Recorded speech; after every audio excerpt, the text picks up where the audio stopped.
flow from that the Earth is flat? Like, what is it that makes you so sure that the Earth is flat? Well, first off, once you understand, like I said so many times, they work on opposites. An explode. Okay, it needs to be said here. The very foundation of how we were created was from an explosion. Explosion destroys things. It doesn't create things. Just understand how they work on opposites. If the world is a ball, they're going to tell us it's flat. Okay? They work on opposites. This is the law of reversal. They tell us we came from monkeys. In evolution, it's the opposite. They're trying to hide God. They're trying to conceal God, and that's what it's all about. But is flat really the opposite of heliocentrism, though? Like, is it really the opposite? And like, the bottom line is, we're supposedly, traveling. We're supposedly spinning at 1100. Okay, hold it right there.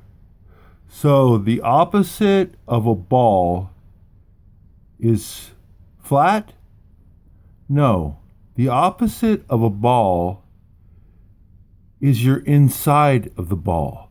Cellular concave is what they keep on ignoring. So just hold that thought. We'll listen to more of this. Russian Vids and John LeBon dance around the truth. They're going to dance back and forth. John believes he's on the outside of a non-moving ball. And Russian Vids believes that he lives on an unworkable flat plane. Let's continue to listen to this. Miles an hour around the equator while traveling 66,600 miles an hour orbiting around the sun. And you look at a flat lake, it's like glass. And you really believe we're spinning and moving at this velocity?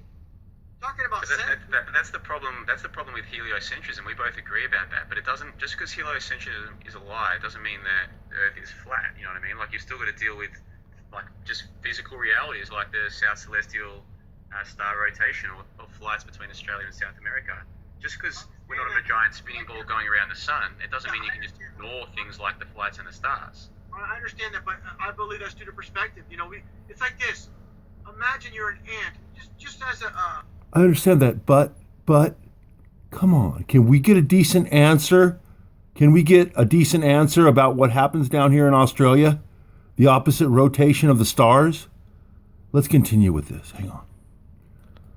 Just as an analogy, say you're a little ant, and you have this huge platform, and you're this little tiny ant on this huge platform, and you have this, you have these stars in the sky. If you're this little tiny ant, you have this platform that goes for miles. You only can see. Your eye can only see so far. It's just, again, about perspective. Just like when the sun goes down, it looks like you're looking at half the sun. Again, it's all about perspective. But like, if the stars rotate in opposite directions, like they rotate around Polaris anti-clockwise, and then in the southern hemisphere they rotate around what we're told is Sigma Octantis clockwise, how on earth can that be explained on a flat Earth? Okay, very simple. Let me explain this. If we're these images of these time lapse of Polaris and all the stars going around circular motion above the Earth, we're moving. We're supposedly moving at nearly 70,000 miles an hour. We shouldn't see this perfect, these spherical time lapses. It doesn't add up. We're moving 70,000 miles an hour. Then why are we getting these time lapses like the stars are moving above us and we're perfectly still? That's because we are perfectly still, and the stars are moving above us. That's what we're seeing. That's what we're getting. So explain that. That doesn't make sense. Like, that would make sense if the Earth was just stationary and the stars were going around Earth, and the Earth was a ball. But if the Earth is flat, then how can you have two separate poles about which the stars rotate? Like, perspective doesn't explain that, does it?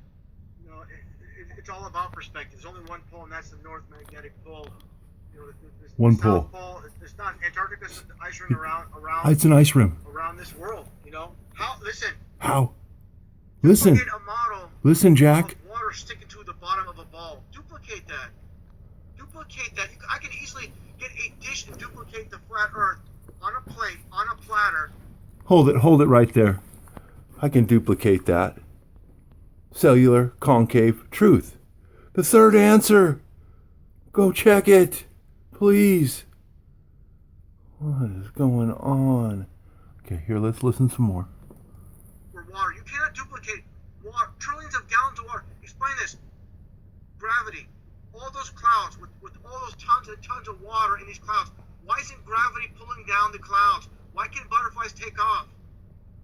But gravity is Butterflies. powerful enough to hold on all the oceans to this ball Earth. But a butterfly somehow breaks the magnetic field and can fly